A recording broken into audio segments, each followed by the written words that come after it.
راجہ گید، شام سمے، عشق لا حاصل۔ یہ تیسرے پیریڈ کا واقعہ ہے۔ ایم اے کی ساری کلاس حاضر تھی، لڑکیاں ہم سے اگلی قطار میں بیٹھی تھیں۔ ان چولستانی ہرنیوں میں وہ سب سے آخری تھی۔ اکتوبر کا دن تھا۔ جس طرح بھٹی سے نکل کر مکئی کے دانے سفید پھولے ہوئے بڑے اور ٹھنڈے نظر آتے ہیں، ایسے ہی اکتوبر کا یہ دن تھا، بڑا پھولا ہوا اور سفید۔ اس سے پہلے کے تمام دن بھٹی دیدہ گرم تھے، لیکن یہ دن سفید سفید دھوپ میں کچھ پھولا پھولا بڑا بڑا نظر آتا تھا۔ کچھ دنوں میں یہ صلاحیت ہوتی ہے کہ وہ گھڑیوں کے تابع نہیں رہتے، اپنی گنجائش اور سمائی کے مطابق گزرتے ہیں۔ پروفیسر سہیل نے نئی کار جیسی اس لڑکی کی طرف نظریں اٹھا کر سوال کیا، اپنا تعارف کرائیے۔ داخلے کے دن سے لے کر اب تک ہم اس کے نام کے متعلق کئی قیافے لگا چکے تھے۔ چولستانی ہنی اٹھی، اس نے کرسی پر ایسے بازو رکھا جیسے موٹر سائیکل کے سہارے کھڑی ہو۔ سر، میرا نام سیمیشا ہے، میں نے کنیٹ کالج سے بی اے کیا ہے اور میرے سبجیکٹ سائیکالوجی اور ہسٹری تھے۔ پہلی مرتبہ تمام طلباء اپنے آپ کو باقی کلاس سے باضابطہ طور پر متعارف کروا رہے تھے۔ اس سے پہلے فرزانہ، اینجلا، طیبہ اور کوثر اپنا تعارف کروا چکی تھی، لیکن یہ تمام لڑکیاں چہرے، مہرے اور لباس سے ایسی لگتی تھی جنہوں نے اخباری کاغذوں پر چھپے ہوئے نوٹس رٹ رٹ کر بی اے کیا ہو۔ کوثر کے علاوہ ان لڑکیوں کی جنرل نالج اور علمی استطاعت کورس کی کتابوں تک محدود تھی۔ کوثر، حبیب اور سیمیشا ہماری کلاس کی آنکھیں تھیں، جگمگاتی، روشن، دعوت سے بھری ہوئی۔ لیکن کوثر حبیب متاثر کرنے سے پہلے بیک گیئر لگاتی تھی، پسپا کرنے سے پہلے خود ہار جانے کی عادی تھی۔ اس کے جسم اور ذہن کی بناوٹ ہی ایسی تھی جیسے بہت خوبصورت بلب روشن ہو، لیکن بار بار بجلی کا فیوز اڑ جانے کی وجہ سے روشنی میں تواتر نہ رہے۔ اور سیمیشا، وہ گلبرگی معاشرے کی پیداوار تھی۔ اس وقت اس نے موری بند جینز کے اوپر وائل کا سفید کرتا پہن رکھا تھا،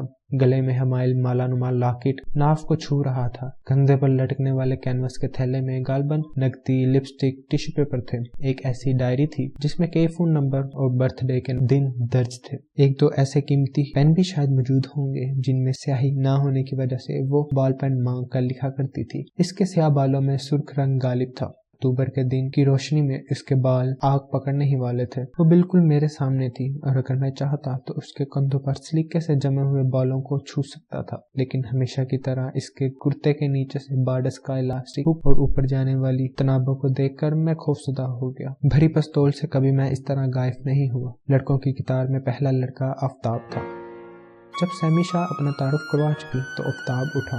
امریکی فلموں کا چڑھتا سورج آہستہ آہستہ موسیقی اور لے کے ساتھ روشن کرتا ہوا گرمی پھیلاتا ہوا اس $6 ملین مین نے بھاری آواز میں کہا، میرا نام آفتاب بٹ ہے سر، میں اس کالج کا ہی اولڈ اسٹوڈنٹ ہوں، آپ مجھے خوب جانتے ہیں سر۔ پروفیسر سہیل نے اپنی آنکھوں پر سے چشمہ اتار کر کہا، لیکن تمہارے ہم جماعت شاید تمہیں نہیں جانتے۔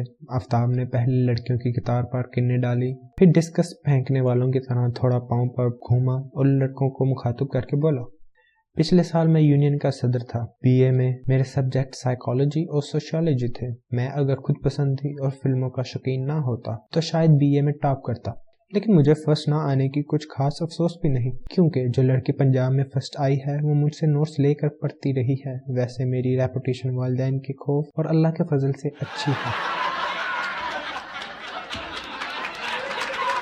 ساری کلاس ہنس دی۔ لڑکوں میں سے کسی دل جلے نے نعرہ لگایا، میاں مٹھو، میاں مٹھو۔ تعارف جاری رہا۔ 5 لڑکیاں اور 15 لڑکے جب تعارف کروا چکے تو فضا حالات زندگی اور ناموں سے بوجھل ہو چکی تھی۔ شاید اس کے بعد کلاس ختم ہو جاتی اور جمعیاں شروع ہوتی، لیکن اس کے بعد ڈاکٹر سہیل نے میز پر سے چاک اٹھایا، بلیک بورڈ پر ایک بڑا سا سر، بڑی بڑی مونچھیں، چھوٹے دھڑ اور بڑے بڑے بوٹوں والا ایک کامک فگر بنایا، پھر اس کی آنکھوں پر چکور فریم کی اینک پہنائی، فریاد کے انداز میں پھیلے ہوئے بازو کھینچے اور نیچے لکھا، اٹس می ڈاکٹر سہیل، میں آپ کو سوشیالوجی پڑھاؤں گا۔ بلیک بورڈ پر تصویر بنانے والا پروفیسر ہم سے بمشکل 5-6 سال بڑا تھا، لیکن کہیں اس کے پاس ایک ایسا ہنٹر موجود تھا جو شیروں کو سدھارنے والے استعمال کرتے ہیں۔ اسے کبھی کورس پڑھانا نہ آیا، لیکن وہ ذہنوں کا جوڈو کھیلنا جانتا تھا، اپنے شاگردوں کی کھوپڑیاں کھولنا اور خالی پا کر انہیں جوں کی تو بند کر دینا اسے جی سے پسند تھا۔ سلی ہوئی زبانیں آزاد کرا کے طوطے کی طرح باتیں کروانا اور ریڈیو کی مسلسل زبان بولنے والوں کو چپ کرانے کا فن بھی صرف اسے آتا تھا۔ خوب آزادی برتتا اور ہر طرح کی آزادی دیتا، کوئی بات کبھی اسے شوق نہ کر سکی۔ سوشیالوجی کے ساتھ ساتھ اسے دنیا کا ہر سبجیکٹ آتا تھا، اس لیے اس کی موجودہ موجودگی میں فضا تعلیمی تسئیس سے ہمیشہ پاک رہتی اور طالب علم ایک دوسرے کے تشخیص میں زیادہ غلطیاں نہ کرتے۔ پروفیسر سہیل نے اپنی گودی پر دایاں ہاتھ رکھا اور میز پر ذرا سا چونترا جما کر بولا، میں عمر اور تجربے میں آپ لوگوں سے بہت زیادہ بڑا نہیں ہوں، لیکن چونکہ میری شادی نہیں ہوئی اس لیے مجھے پیار کرنے کے لیے صرف کتابیں ملی ہیں۔ ابھی تک میرا پیشن کتابیں ہیں۔ کلاس میں کبھی کبھی آپ لوگ کچھ ایسے سوال بھی کریں گے جن کا جواب مجھے نہیں آتا ہوگا، اور میں بدقسمتی سے اتنا متکبر ہوں کہ سب کچھ برداشت کرتا ہوں، کسی اور کی علمی برتری برداشت نہیں کر سکتا۔ اس لیے آئی وارن یو، جب تک آپ میری کلاس میں رہیں ہمیشہ مجھے گرو سمجھیں، میرے علم کو زیادہ مانیں۔ کبھی کبھی یہ بالکل شیلو ہوگا، آپ خود بات کی تہ کو بہتر سمجھتے ہوں گے، لیکن مجھے اس بات کا احساس دلا کر آپ کو نقصان ہوگا۔ میری چھاتی چھوٹی ہو جائے گی، میں اپنی وسکرز منوا دوں گا اور میری بیلٹ ڈھیلی ہو جائے گی۔ کون کون چاہتا ہے کہ میں احساس کمتری میں مبتلا ہو جاؤں؟ ہاتھ اٹھائیے۔ سوائے آفتاب کے کسی نے ہاتھ نہ اٹھایا۔ بھلا مسٹر آفتاب، آپ کیوں چاہتے ہیں کہ میں احساس کمتری میں مبتلا ہوں؟ آفتاب نیزے کی طرح سیدھا کھڑا ہو گیا۔ سر، اس لیے کہ آپ پہلے سے احساس کمتری میں مبتلا ہیں، صرف ہمارے چاہنے سے کچھ نہیں ہوتا۔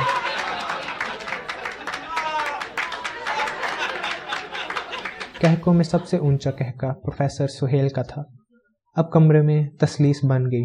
لڑکیوں کی قطار کے آخر میں سیمی شاہ، لڑکوں کی ٹکری کے سرے پر آفتاب بٹ اور ان دونوں کے نقطہ انزال پر پروفیسر سہیل۔ گفتگو ان تینوں کے درمیان جاندار سرکٹ کی طرح چلنے لگی۔ ہنسی کے ختم ہونے پر پروفیسر سہیل پھر گویا ہوا، میرے پاس فی الحال موٹر سائیکل ہے، کسی لڑکے کو ضروری کام ہو تو وہ مجھ سے چابی مانگ سکتا ہے، لیکن جو وعدے کے مطابق موٹر سائیکل واپس نہیں کرے گا وہ دوبارہ اپنے اس حق کو استعمال نہیں کر سکتا۔ اگر کوئی لڑکی بس سٹاپ پر کھڑی ہو اور ہاتھ دے کر مجھے روکے میں اسے لفٹ دوں گا، لیکن اگر وہ مجھے موٹر سائیکل موڑنے کو کہے گی تو میں اسے اتار دوں گا۔ اب آپ سب مجھے بتا سکتے ہیں کہ آپ کے پاس کیا کچھ ہے جو آپ دوسروں کے ساتھ شیئر کر سکتے ہیں اور کس حد تک؟ پین، ایک طرح سے آواز آئی۔ سائیکل کبھی کبھی، ٹیشو پیپر ہمیشہ، نوٹس امتحان کے بعد، لپسٹک سیمی شاہ بولی، فلائنگ کس آفتاب نے جواب دیا۔ گڈ، ویری گڈ، مجھے پتا چلا کہ ہماری سوشیالوجی کی کلاس کا GNP کافی ہے اور ہم اس پر اعتماد کر کے آسانی سے آگے چل سکتے ہیں۔ بائی دی وے، کیا آپ لوگ کچھ سمجھتے ہیں کہ فرد اور معاشرے کا آپس میں کیا رشتہ ہے؟ فرد کی آزادی بڑی ضروری چیز ہے، لیکن کیا کبھی یہ بھی ممکن ہوگا کہ معاشرہ بھی اپنی تمام ذمہ داریوں سے آزاد ہو جائے اور پھر بھی قائم رہے؟ اب پروفیسر کی شکل بوڑھی ہو گئی، اپنے موٹر سائیکل جتنی پرانی۔ ہمیں معلوم بھی نہ ہو سکا کہ لیکچر شروع ہو گیا ہے۔ پروفیسر سہیل بڑی چابک دستی سے فرد اور معاشرے کے باہمی ربط کو زیر بحث لا رہا تھا، لیکن کچھ ایسے باری باری گیند ہم سب کے کوٹ میں پہنچاتا کہ ہم اپنی پوری ذہنی قوت کے ساتھ اسے پروفیسر کے کوٹ میں لٹا دیتے۔ دیکھتے دیکھتے چہرے تمتمانے لگے، آوازیں تیکھی ہو گئی، ہاتھ ہوا میں چلنے لگے۔ لڑکیاں جو نمازیں نیت کر بیٹھی ہوئی تھیں سوئے کے ساتھ برف توڑتی نظر آنے لگی۔ بات فرد اور معاشرے سے ہو کر اب دور جا نکلی تھی، اور ہم Sweden, Thailand, Rhodesia, Mexico, Uganda کے مختلف معاشروں کا مقابل کرتے کرتے کبھی فرد کی محرومی کے متعلق سوچ رہے تھے اور کبھی معاشرے کی بے چارگی پر افسوس کر رہے تھے۔ پھر سیمی شاہ اٹھی اور بولی، سر، آپ کا کیا خیال ہے اگر معاشرہ آئیڈیل ہو تو پھر کیا کوئی فرد کبھی خودکشی کر سکتا ہے؟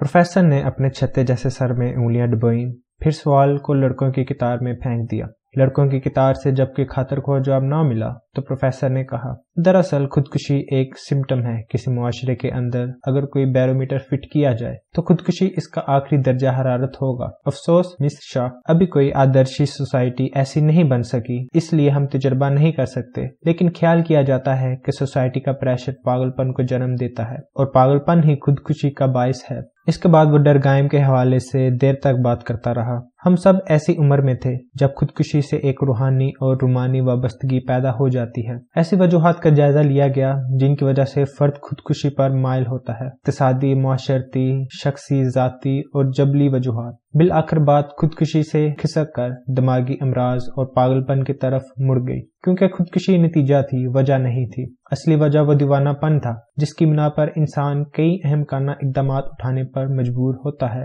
انیجلا شروع سے آخر تک خاموشی سے بیٹھی رہی۔ پروفیسر سہیل کے ساتھ ساتھ فرزانہ، طیبہ اور کوثر بہت گرم جوشی سے بحث میں حصہ لے رہی تھیں۔ لیکن یہاں پر ان کی بولتی بند ہو گئی۔ سہیل پروفیسر بولا، آپ لوگوں نے فرد اور معاشرے کی کشمکش کو بہت خوبی سے سمجھا ہے اور بہت سے صحیح نتیجے عکس کیے ہیں۔ مس فرزانہ ٹھیک کہتی ہیں کہ معاشرے کا پھندا جب فرد کی گردن پر بہت تنگ ہونے لگتا ہے تو کبھی کبھی فرد کو موت سے پہلے خود اپنے فیصلے سے مرنا پڑتا ہے۔ کوثر نے خودکشی کی انگنت وجوہات کو ایسے بیان کیا ہے کہ اس میں ایک نئی دریافت کی سی تازگی پیدا ہو گئی، لیکن اب میں آپ لوگوں کو دعوت دیتا ہوں کہ سوچیں خودکشی کا فعل جسے آپ سب متفقہ طور پر پاگل پن کی ایک معکوس شکل سمجھتے ہیں، اس پر غور کریں۔ خودکشی پر نہیں، پاگل پن پر، وجہ پر، نتیجے پر نہیں۔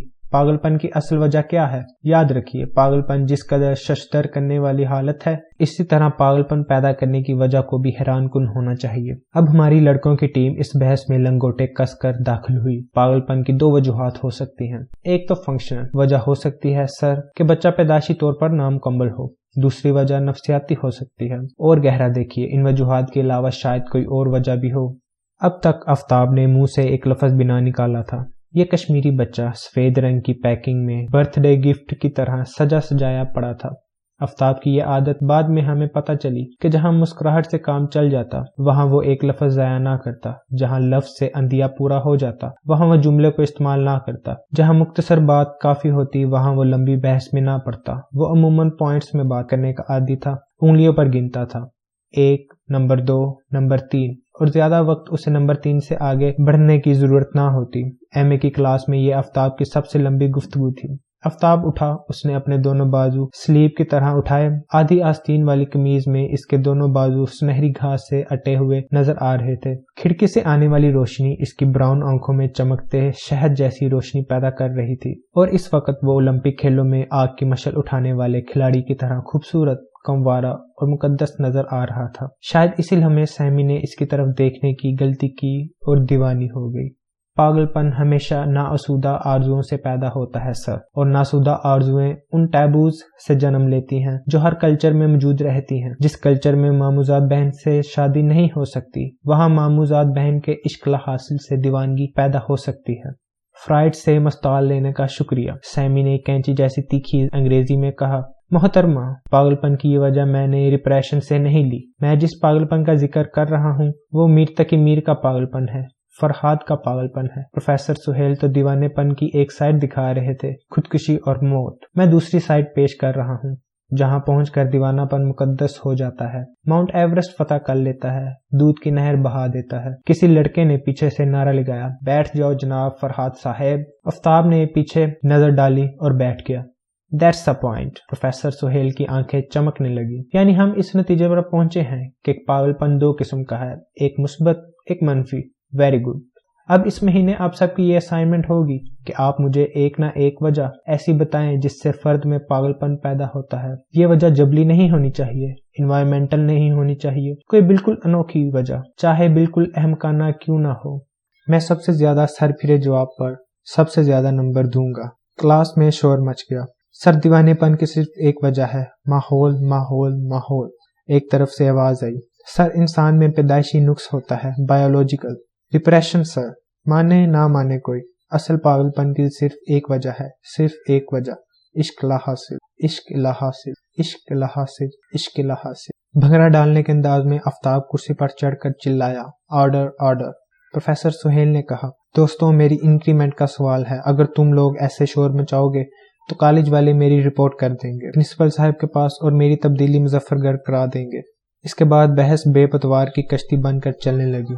کلاس کے کسی ذہین نوجوان نے گروپ شادی اور حشیش کا قصہ چھیڑ دیا۔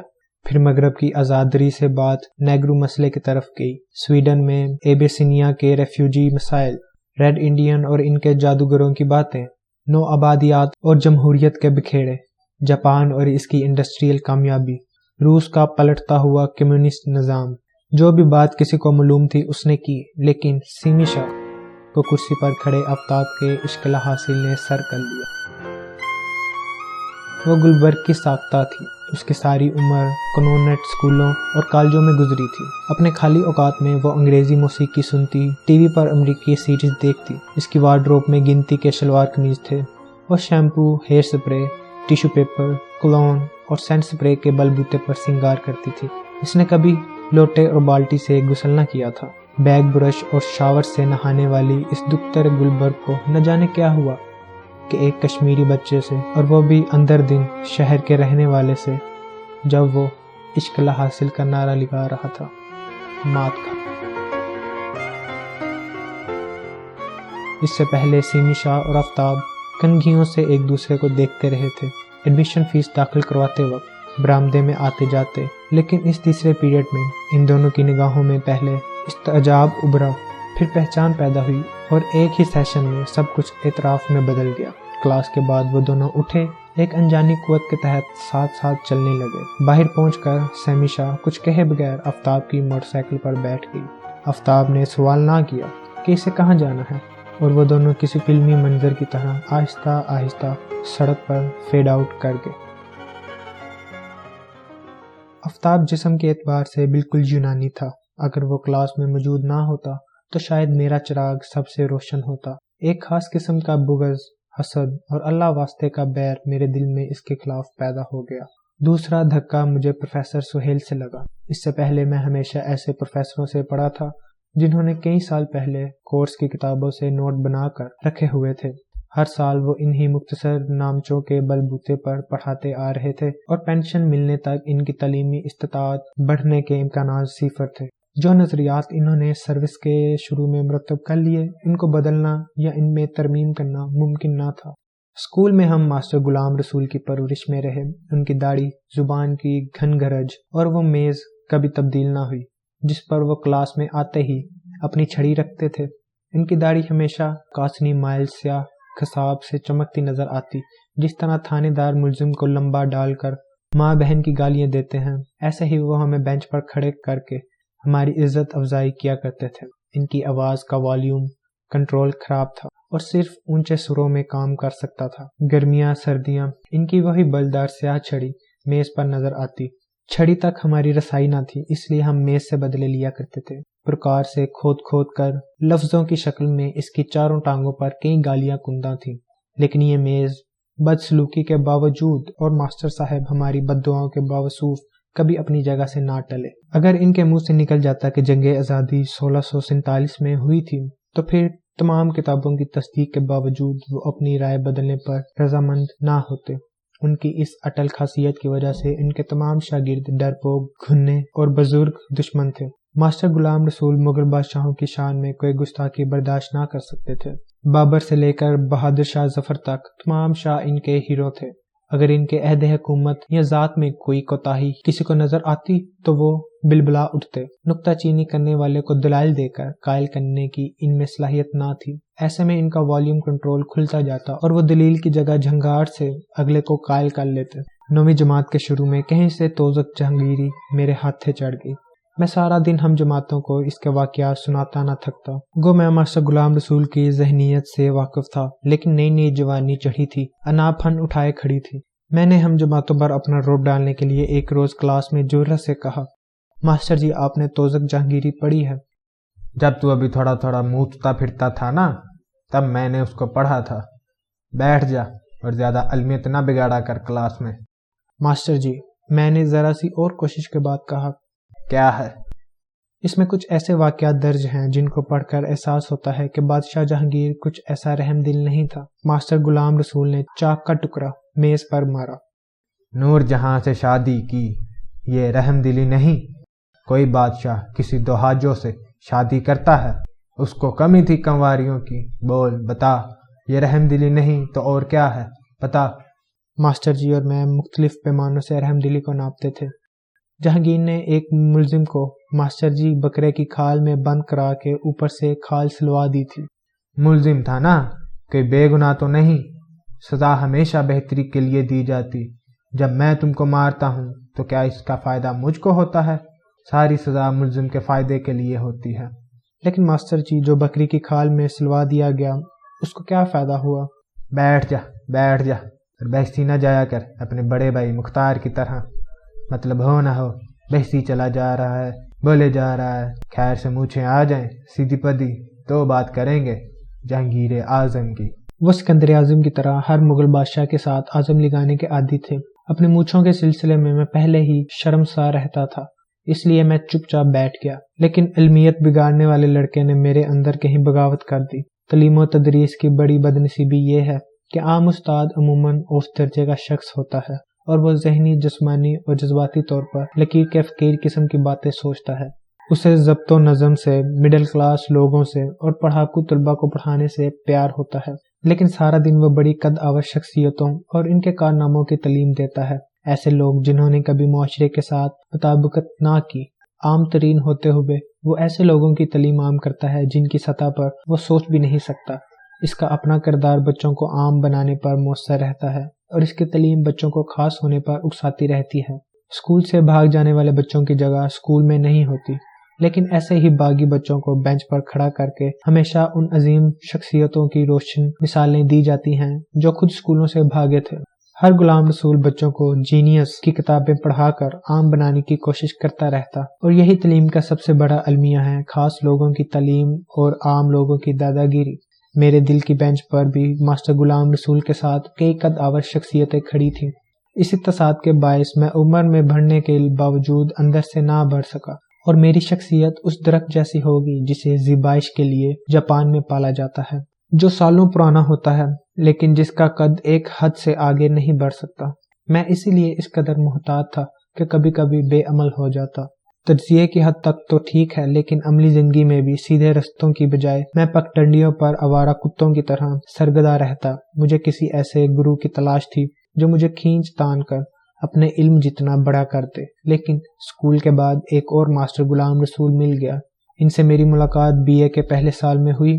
پروفیسر تنویر ہمیشہ فارن سگریٹ پیتے، ان کے 3 پیس سوٹ بے داغ ہوتے، چہرے پر موٹے شیشوں کی اینک ہوتی۔ کلاسوں کے علاوہ وہ ہمارا ٹیوٹوریل بھی لیتے تھے۔ انہوں نے بھی ان گنت کتابیں پڑھی تھیں۔ ان کا مطالعہ مجھے مرعوب کرتا تھا۔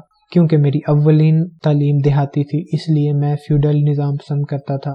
وہ پکے سوشلسٹ تھے۔ تھیوری کی حد تک وہ معاشرے کی ہر مصیبت کو دولت کی غلط بانڈ سے منسوب کرتے۔ BA کے پہلے سال میں انہوں نے مجھے منہ کے بل گرا لیا، لیکن 1 سال ان کا سایہ بنے رہنے کے بعد مجھے پتہ چلا کہ وہ ایک اور قسم کے ماسٹر غلام رسول ہیں۔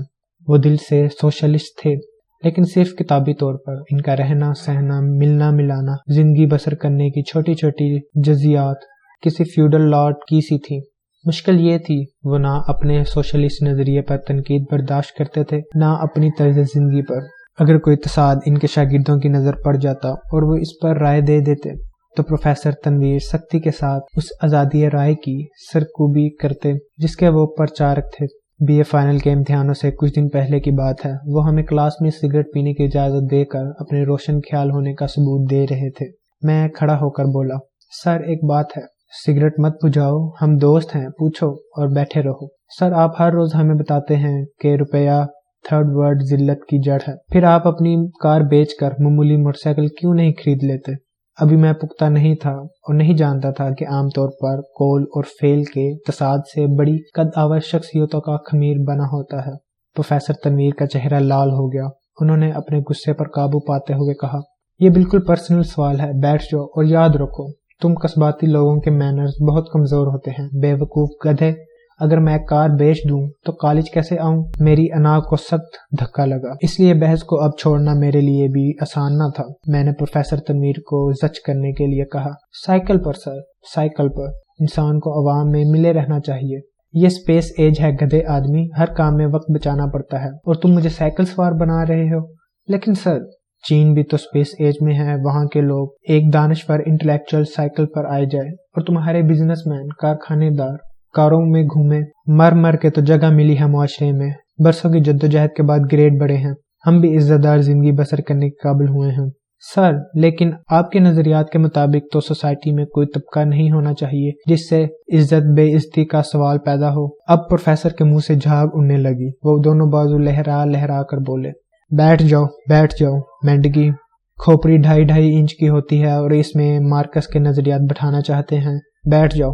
بھائی میاں، پہلے ٹائی کی ناٹ باندھنا سیکھو، پھر ادھر آنا ان باتوں کی طرف۔ میں اپنی ٹائی کی ناٹ ہتھیلی میں چھپا کر بیٹھ گیا۔ پروفیسر تنویر کو کھوپڑیاں کھولنے کا عمل نہیں آتا تھا۔ وہ کسی کو ایسی تعلیم دینے کے اہل نہ تھے جو نظریے اور عمل کا فرق کم کر دے۔ لیکن پروفیسر سہیل ایسا چھپا ہوا کاغذ نہیں تھا جس پر مزید کچھ لکھا نہ جا سکے۔ وہ تو سلیٹ کی مانند تھا، لکھا، مٹایا اور پھر لکھ لیا۔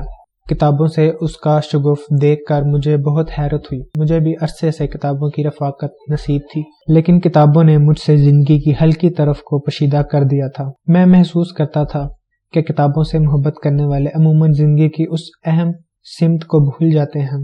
وہ اس قدر سنجیدہ ہو جاتے ہیں کہ مزاح مکمل طور پر ان کی زندگی سے نکل جاتا ہے، اور وہ ملبہ جبہ پہن کر سارا وقت پڑے ہوئے نظریات کی لاٹھی سے دوسروں کی پٹائی میں مصروف رہتے ہیں۔ پروفیسر سہیل مختلف اور عجیب تھے۔ میری شخصیت پر کسی نہ کسی غلام رسول نے اپنی مہر لگا رکھی تھی، اس لیے بچے کی طرح سادہ، کسی گنوار کی طرح متخیر اور کسی مسخرے جیسے ہنسوڑ پروفیسر سہیل کو دیکھ کر میں ہکا بکا رہ گیا۔ تعارفی کلاس میں ہی مجھے اپنی علم دوستی سے گلہ پیدا ہو گیا۔ مہاتما بدھ سے لے کر موجودہ دور کے تازہ ترین علم پیراسائیکالوجی تک مجھے جو کچھ پیش آیا تھا اس سے اکتاہٹ پیدا ہو گئی۔ کاش میں بھی سادہ سلیٹ ہوتا، پچھلا لکھا ہوا مٹا سکتا اور پروفیسر سہیل کی دی ہوئی اسائنمنٹ کو اسی تازگی سے لکھ سکتا جس کی وہ ہم سے توقع رکھ رہے تھے۔ آفتاب کے حسن اور پروفیسر سہیل کے علم کے آگے گھٹنے ٹیکنے کے بعد میں نے تیسرا سجدہ سیمی شاہ کو کیا۔ غالباً اس میں اس کلچر کی جیت تھی جو دیہاتی لوگوں کو میسر نہیں آتی۔ میں نے اس سے پہلے اتنی مکمل شہری لڑکی نہیں دیکھی تھی۔ اسے دیکھ کر میں اشتہاروں کی دنیا میں پہنچ گیا اور وہ مجھے ہوائی سفروں پر بادلوں سے اوپر لے گئی۔ اس کا لب و لہجہ، لباس، اٹھنا بیٹھنا، جسم سے اٹھنے والی خوشبو، سب اس بات کی گواہ تھی کہ وہ مجھ سے زیادہ مہذب ہے۔ اب میری انا کا یہی مسئلہ تھا کہ میں اس لڑکی کو پچھاڑ دوں اور اسے اپنی دیہاتی بیک گراؤنڈ میں گھسیٹ کر لے جاؤں، جہاں وہ میری وجہ سے پچھاڑ کھا کر گرے اور مکمل طور پر دیہاتی ہو جائے۔ پھر اس کے صبح و شام ماں کی طرح لسی پینے، دودھ دھونے، چرگا کاٹنے اور بڑی بڑی ہانڈیوں میں ساگ پکاتے ہوئے صرف ہوں۔ شاید ہر مرد کے اندر یہ آرزو ہوتی ہے کہ وہ عورت کو اس کی پٹری سے ہمارے اور اپنے رستے پر لے کر چلے۔